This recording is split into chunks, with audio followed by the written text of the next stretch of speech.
ने कहा अगर एक जानवर अपने बच्चों के लिए कमजोर हो सकता है, उनको पालने के लिए इतनी चिंता कर सकता है, दिन रात उनकी रक्षा कर सकता है, तो जो तुम लोग परमेश्वर के लहू से खरीदे गए हो वो तुम्हारे लिए क्या नहीं सोचता होगा। एक जानवर देखो, एक जानवर अपने बच्चों के लिए बेचैन हो रहे। हर टाइम जब मैं वहां पे जाता था तो वो चिर चिर चिर करते, दोनों ही हस्बैंड वाइफ मेरे पास आते थे और पतले होते जा रहे थे। मैंने नोटिस तो किया पतले हो रहे, लेकिन रीजन समझ नहीं आ रहा था। और एक दिन जब रूम के अंदर से देखा तो इतनी जबरदस्त जगह पे उन्होंने अपना घोंसला बनाया कि बाहर से दिखता तक नहीं और अंदर से वो दिखता था कि बच्चे हैं, और वो मुंह खोलते थे और मां उनको खाना खिलाती थी। और आज अभी भी अगर मैं रात को 12 बजे वहां चला जाऊंगा तो अभी भी चिरचिर करती दोनों हस्बैंड वाइफ आ जाए। एक जानवर अपने बच्चे के लिए क्या कर रहा है? आपको क्या लगता है परमेश्वर आपसे कितना प्यार करता हो? एक जानवर जिसको परमेश्वर ने बनाया है और अपनी आत्मा भी नहीं दी, शब्दों से बनाया है। जिस तरह टेंट बना है, लाइट बनी है, ये खंबा बना है, लोहा बना है, उसी तरह जानवर बने हैं शब्दों से। इंसान शब्दों से नहीं बना, इंसान मिट्टी को गूंथ कर परमेश्वर की आत्मा की सांस से बना है। आमीन। तो जो परमेश्वर ने जिसको आ तक नहीं दिया, उसको उसने कैसी बुद्धि दी है, जिसको उसने अपना आत्मा तक दे दिया, अपना एक लौता बेटा तक दे दिया। इमेजिन करो वो आपकी प्रार्थनाओं का उत्तर किस तरह से लेता होगा, किस तरह से देता होगा, आपको कितना प्यार करता होगा, किस तरह से आपकी केयर करता होगा। लेकिन मुश्किल यह है जब हमारी स्पिरिचुअल आईज बंद होती हैं। जिस तरह एक छोटा बच्चा अपने बाप के साथ जब गाड़ी में जाता है तो उसको बड़ी ललक होती है कि मैं भी अपने डैडी की तरह गाड़ी चलाऊंगा। वो हमेशा कहता है मुझे बिठा दो, मुझे गाड़ी चलानी है। लेकिन उसका बाप जानता है कि मैं इसकी एक्साइटमेंट के चक्कर में इसका नुकसान नहीं कर सकता। आपका पिता जानता है आपको कौन सी चीज कब देनी है। आप जल्दी करने के चक्कर में रोएंगे, चिल्लाएंगे, तो आपका बच्चा जितना मर्जी रोए या चिल्लाए, आप उसको गाड़ी चलाने के लिए नहीं देंगे, तारों से पंगा लेने नहीं देंगे, टीवी ठीक करने नहीं देंगे, आप उसे वो काम नहीं देंगे जो उसकी सेहत के लिए और उसकी जान के लिए हानि हो सकते हैं।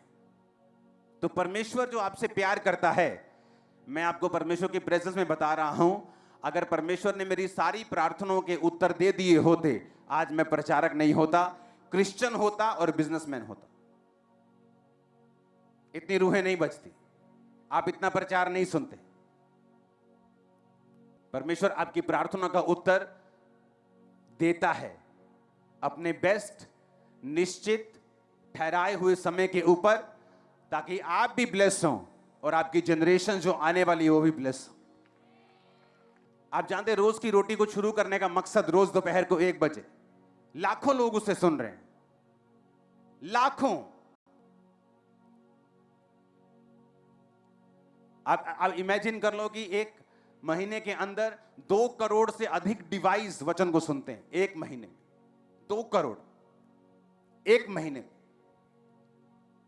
क्योंकि जब अगर शैतान अपनी ताकत को और अपने नए नए तरीकों को इस्तेमाल करके लोगों को पीछे खींच रहे हैं, तो परमेश्वर भी अपने लोगों को इस्तेमाल करके शैतान को पीछे कर रहे।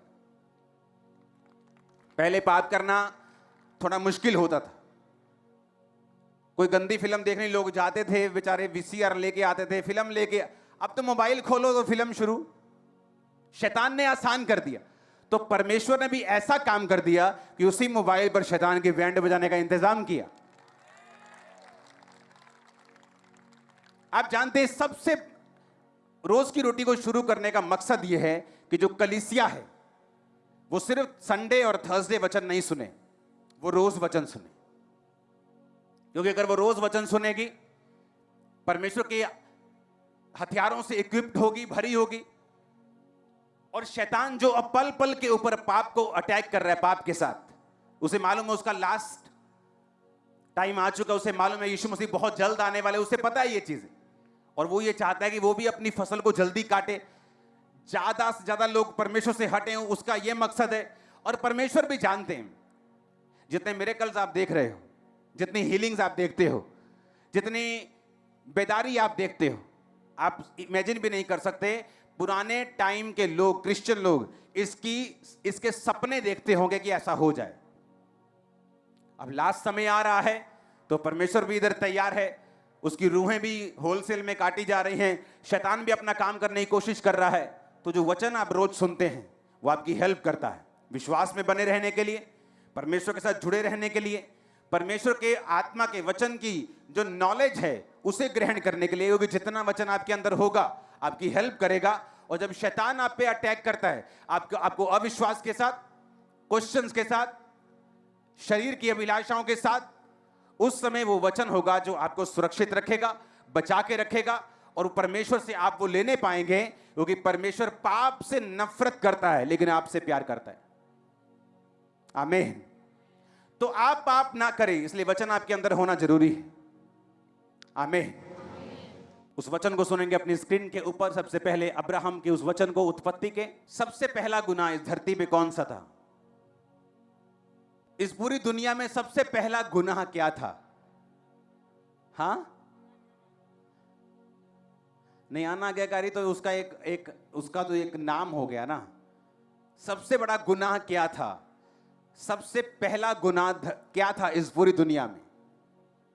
हां, आदम और हवा से पहले यह शुरू हुआ था। शैतान का घमंड और उसका विद्रोह, यह दुनिया का पहला अपराध था। आप जानते हैं, लोग पूछते सबसे बड़ा गुनाह क्या है? आप जानते हैं क्यों लोग गिर जाते हैं? वचन की अज्ञानता के कारण।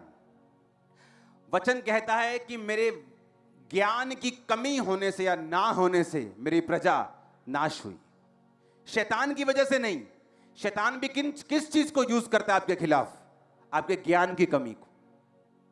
2 इंसिडेंट है बाइबल में जिसमें मैं आपको प्रूफ कर दूंगा कि ये वाला पाप परमेश्वर बहुत सीरियसली लेता है और इसके ऊपर जजमेंट भेजता है और न्याय करता है। पहला पढ़ेंगे उत्पत्ति में, अब्राहम की स्टोरी। अब्राहम की पत्नी सारे के कोई संतान नहीं थी, उसके हाजिरा नाम की एक नौकर थी। सारे ने कहा, देख यहोवा ने मेरी कोख को बंद कर रखा है, इसलिए मैं तुझसे विनती करती हूं कि तू मेरी दासी के पास जा, संभव है कि मेरा घर उसके द्वारा बस जाए। सारे की बात अब्राहम ने मानी। इसलिए जब अब्राहम को कनान देश में रहते 10 वर्ष बीत चुके थे, उसकी पत्नी सारे ने अपनी मिस्री दासी हाजिरा को लेकर अपने पति अब्राहम को दिया कि वह उसकी पत्नी हो। उसकी दूसरी शादी हो रही है अब्राहम। वह हाजिरा के पास गया, वो गर्भवती हुई। जब उसने जाना कि वो गर्भवती है, वह अपनी स्वामिनी को तुच्छ दृष्टि से देखने लगी। हाँ, इसको बाद में पढ़ते हैं, उत्पत्ति 30 को। हम अब्राहम की स्टोरी जानते हैं कि अब्राहम के कोई संतान नहीं हुई सारे से, तो उसने कहा दूसरी पत्नी कर ले। पुराने टाइम में 1 से 2 से 3 से भी अधिक पत्नियां होती थी। अब नहीं है रूल। ये मत सोचना कि तुम जाओगे और दूसरी, तीसरी, चौथी, कैंसल सारे प्लान शैतान के। आमीन। तो पुराने टाइम में लोगों की 1 से अधिक पत्नियां होती थी, धरती खाली थी, परमेश्वर की प्लान था उसको भरने का। तो बाइबल कहती है जैसे ही अब्राहम की दूसरी पत्नी पेट से हुई, वो सारा को तुच्छ दृष्टि से देखने लगी, उसको छोटा समझने लगी। आगे क्या हुआ? सारा उसको दुख देने लगी, वो भाग गई। जब भाग गई तो यहोवा ने कहा, कहां से आई है तू? उसको आवाज आई प्रभु की। उसने कहा, मैं अपने स्वामी के घर से भाग आई हूं। तो परमेश्वर ने कहा, तेरे पेट में जो बच्चा है मैं उसको ब्लेस करूंगा, उसमें से प्रधान पैदा होंगे। जा अपनी स्वामिनी के पास वापिस और उसके वश में बनी रह। वापिस चली गई। बच्चा हुआ इस्माइल, बेटा हो गया, बेटा बड़ा हो गया। उसके बाद परमेश्वर ने अब्राहम और सारा की भी सुधि ली और सारा को भी परमेश्वर ने बेटा दिया, इसहाक। जब इसहाक का दूध छुड़ाया गया तो ये इजराइलियों में पुराने टाइम में ये परंपरा थी कि दूध छुड़ाने का टाइम 9 साल, 8 साल तक भी, 7 साल तक भी बच्चे दूध मां का पीते थे। 3 साल तक कम से कम पीते थे। जब तक उनके दूध वाले दांत नहीं आते थे, बच्चे मां का दूध पीते थे। अब जब इमेजिन करते 3 साल, चलो मान लो हम उम्र लगाते हैं कि इसहाक की उम्र 3 साल की थी जब दूध छुड़ाया गया और पार्टी की गई। उस पार्टी में सारे शामिल हुए और जो मिस्री हाजिरा का बेटा था इस्माइल, बाइबल कहती है वो इसहाक के साथ ठट्ठा मजाक और शैतानी हंसी कर रहा, मजाक कर रहा था उसके साथ, गलत रीति से, यानी उसको मारने की रीति से या उसको नुकसान पहुंचाने की रीति से। सारा ने दूर से देखा, क्योंकि आप मजाक समझते हैं, कोई बड़ा भाई छोटे भाई के साथ मजाक करे, आप समझते हैं उससे प्यार कर रहा है, लेकिन वो प्यार वाला मजाक नहीं था। आप मेरी बात समझ रहे कि नहीं? वो ठट्ठा, वो ताने, वो कुछ ऐसा मजाक था जो सारा को मतलब समझ आ गया कि ये बंदा, ये बच्चा, ये मेरे बच्चे के लिए, इसहाक के लिए अच्छी इंटेंशंस नहीं रखता। तो सारा ने पता क्या कहा अब्राहम को कि इस नौकरानी को और तेरे बेटे को अभी घर से निकाल। अब्राहम को बात बुरी लगी, उसे लगा कि ये शारीरिक है ये सारा, लेकिन जब अब्राहम परमेश्वर की हुजूरी में गया तो परमेश्वर ने कहा अब्राहम, जो कुछ सारा कहती है उसे मान। और उसे उस बेटे को और उसकी नौकरानी हाजिरा को घर से निकालना पड़ा। समझ आ गई इतनी बात? अब वो अलग हो गए, अब्राहम सारा अलग हो गए। अब हम फिर देखते हैं उत्पत्ति 30 की इस आयत को। जब राहेल ने देखा कि याकूब से मेरे लिए संतान उत्पन्न नहीं होती, वह अपनी बहन से ढाक करने लगी और याकूब से कहा मुझे भी संतान दे, नहीं तो मैं मर जाऊंगी। याकूब ने राहेल से गुस्से में कहा क्या मैं परमेश्वर हूं? तेरी कोख परमेश्वर ने बंद करके रखी है। राहेल ने कहा अच्छा, मेरी दासी बिल्हा हाजिर है, उसी के पास जा, वह मेरे घुटनों पर जनेगी और उसके द्वारा मेरा भी घर बसेगा। तब उसने अपनी दासी बिल्हा को दिया कि वह उसकी पत्नी हो जाए और याकूब उसके पास गया। और बिल्हा पेट से हुई, याकूब से उसके एक पुत्र उत्पन्न हुआ। और राहेल ने कहा परमेश्वर ने मेरा न्याय चुकाया और मेरी सुनकर मुझे एक पुत्र दिया और उसका नाम उसने दान रखा। ये भी उसकी नौकरानी थी और उसने पत्नी के लिए दिया ताकि मेरे घर में एक बेटा पैदा हो, ताकि मेरी भी थोड़ी इज्जत रह जाए। याकूब के 12 बच्चे थे। कितने थे? 6 पैदा हुए उसकी पहली पत्नी से, लिया से, जो अप्रिय हुई, जिससे वो कम प्यार करता था, और परमेश्वर ने बैलेंस करने के लिए उसको 6 बेटे दिए। यहूदा भी उसी का बेटा जिसमें से यीशु मसीह निकले, लेवी भी उसी का बेटा जो सेवा करते थे, तो उसमें से 6 बेटे निकले। 6 बच्चे परमेश्वर ने लिया को दिए। राहेल की भी गर्भ को खोला, 2 उसे दिए, 2 राहेल की नौकरानी को दिए और 2 लिया की दासी को दिए, जो दोनों बाद में उसकी पत्नियां बन गई और 2-2 बच्चे उनके हुए। अगर आप देखें तो उनके 12 गोत्रों में 4 बच्चे उसकी तीसरी और चौथी पत्नी से हैं, लेकिन वो गोत्र में शामिल हुए और अब्राहम की दासी का बेटा गोत्र में शामिल नहीं हुआ। रीजन विद्रोह। आज इस्माइल, जिस तरह याकूब के 12 गोत्रों को हम बोलते हैं कि इजराइल के 12 गोत्र हैं, इस्माइल भी गोत्रों में होता, इस्माइल भी अब्राहम की ब्लड लाइन में होता, परमेश्वर उसे छोड़ते नहीं, लेकिन विद्रोह, उसकी माता की इंटेंशंस कि मुझ पे अनुग्रह हुआ है तो उस अनुग्रह पे मैं अपने शीश को झुकाऊं, ना कि अपनी मुंडी को कड़क करके बेवकूफी करूं। पुराने नियम में जितनी घटनाएं होती हैं उन्हें शारीरिक रीति से मत लो, वो आत्मिक रीति से सिखाने के लिए हुई।